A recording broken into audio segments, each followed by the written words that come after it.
Hello बच्चों, क्या हाल चाल। फाइनली अलजेब्रा का पेपर हो गया है। आई होप सो अलजेब्रा का पेपर बहुत अच्छा गया होगा। अब जो पेपर है आपका वो है ज्योमेट्री, और ज्योमेट्री बहुत ज़्यादा डिसाइडिंग पेपर होता है आपके परसेंटेज के लिए, क्योंकि अगर इसमें गड़बड़ कर दी तो आप शायद 90 के ब्रैकेट के अंदर बाहर हो जाएंगे। अगर जिसने अच्छा कर दिया वो 90 के ब्रैकेट से बाहर आ जाएगा, और जिसका थोड़ा बहुत ख़राब चला गया वो 90 या 90 के अंदर सिमट जाएगा। तो इसको रिवाइज करना और इसमें क्या क्या चीज़ें लास्ट मोमेंट पर करनी चाहिए वो आज मैं इस वीडियो में डिस्कस करूंगा। तो चलो शुरू करते हैं।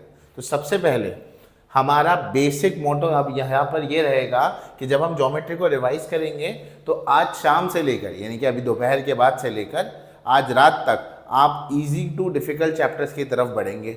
सबसे पहले आप जो चैप्टर कंफर्म पढ़ेंगे, जो आपको आना चाहिए, वो है ज्योमेट्रिक कंस्ट्रक्शन। ज्योमेट्रिक कंस्ट्रक्शन के बारे में मैं ज़्यादा बात क्या बोलूँ, उसमें कुछ टाइप के प्रॉब्लम्स हैं वो आपको ज़रूर आनी चाहिए। इवन याद रखो वो 3 और 4 मार्क वाले क्वेश्चंस है जिसमें 2 ट्राइंगल को जॉइन करके बनाया जाता है। तो ऐसे क्वेश्चंस आपको ज़रूर आने चाहिए। ज्योमेट्री का कंस्ट्रक्शन आपका आना ही चाहिए आपको, भले से आपका ज्योमेट्री ईजी हो, आपको आता हो, मॉडरेट हो, नहीं आता हो, जो भी है आपके लिए आपका ज्योमेट्रिक कंस्ट्रक्शन पक्का होना चाहिए चैप्टर। ये मस्ट है आपके लिए। क्या क्या पक्का होना चाहिए? 2 ही एक्सरसाइज है, उसमें जितने टाइप के सम है सब पक्के होने चाहिए। टाइप कौन कौन सा करना है, कौन सा इंपॉर्टेंट है, कौन सा नहीं है, तो ज्योमेट्री का इंपॉर्टेंट मैंने मार्क कराया था, उसके वीडियो का लिंक मैं डिस्क्रिप्शन में दे दूंगा, आप वहाँ से देख सकते हैं।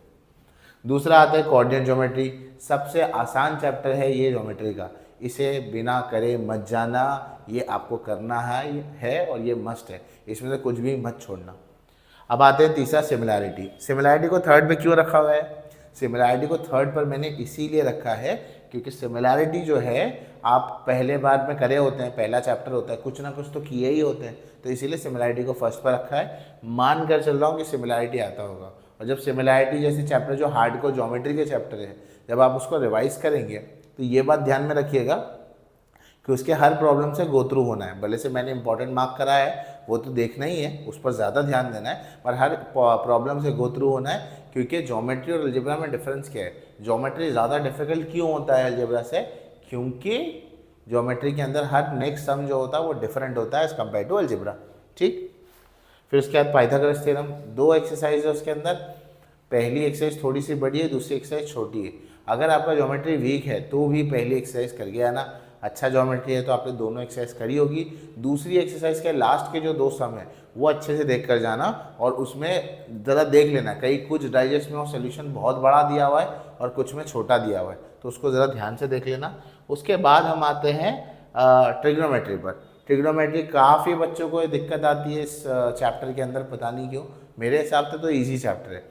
अगर आपने ट्रिग्नोमेट्री पहले से करके रखा है तो बहुत अच्छा रिवाइज करके जाएं। अगर आपने नहीं किया है तो एटलीस्ट उसका बेसिक्स कर लें और उसके एमसीक्यूज देख लो। छोटे छोटे क्वेश्चन जो स्टार्टिंग में, कौन से, जो ट्रिग्नोमेट्री की स्टार्टिंग की जो पहली एक्सरसाइज है उसके स्टार्टिंग के 4 या 5 क्वेश्चन एटलीस्ट देख लेने हैं, वो अच्छे से प्रैक्टिस करना है। नेक्स्ट आता है मेंसुरेशन। मेंसुरेशन अगेन आपने पहले से किया है तो करना है, वरना अभी करने की ज़रूरत नहीं है। लास्ट मोमेंट में कोई नया चैप्टर नहीं शुरू करना। मेंसुरेशन के अंदर फार्मूला इज़ द किंग।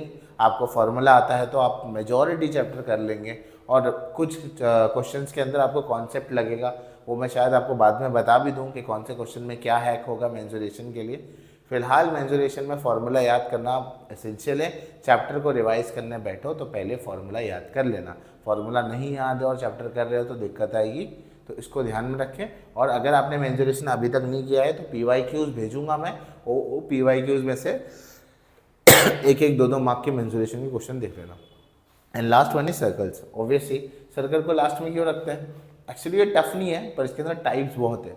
एक चैप्टर के अंदर एक्सरसाइज भी ज़्यादा है, सम्स के टाइप्स भी बहुत है, तो इसलिए चैप्टर ओवरऑल क्या हो जाता है, डिफिकल्ट हो जाता है। तो अगर आपने सब कुछ किया है तब आप सर्कल पर जाएंगे, वरना सर्कल को आप ऑप्शन में रख सकते हैं। पर ध्यान रखिए, अगर सर्कल को ऑप्शन में रख रहे हैं तब भी इसके 1 मार्क वाले 2 मार्क वाले क्वेश्चंस को ज़रूर देखें, क्योंकि 1 मार्क वाले MCQ में तो ऑप्शन आता नहीं है, तो वो ज़रूर देखना है। और इसके अलावा सर्कल के अंदर कुछ थियरम्स है सॉरी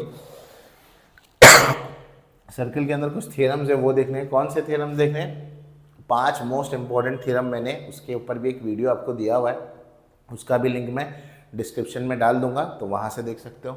इसके अलावा सारे जितने भी आप चैप्टर्स कर रहे हैं और जो चैप्टर्स आपने नहीं भी किए, उसके प्रॉब्लम सेट के MCQs ज़रूर देख के जाओ, काफ़ी ज़्यादा ज़रूरी है। इसके अलावा कोई नया चैप्टर सॉरी कोई नया चैप्टर आप शुरू नहीं करेंगे। और PYQs तो सबसे ज़्यादा इम्पॉर्टेंट है आपके लिए, बिना PYQs के मत जाना। क्यों? क्योंकि PYQs जो है सॉरी PYQs जो है वो सबसे ज़्यादा रिपीट होते हैं, तो PYQs को देख कर जाएँ, बहुत ज़्यादा इंपॉर्टेंट है आपके लिए PYQs। इसके अलावा काफ़ी चीज़ों में हेल्प करूँगा मैं आपके आगे, टेलीग्राम पर जुड़े रहिएगा। इसके अलावा कोई भी डाउट है, कमेंट बताना है, कुछ भी बताना है तो कमेंट सेक्शन में मेंशन कर दो। Till then keep working hard.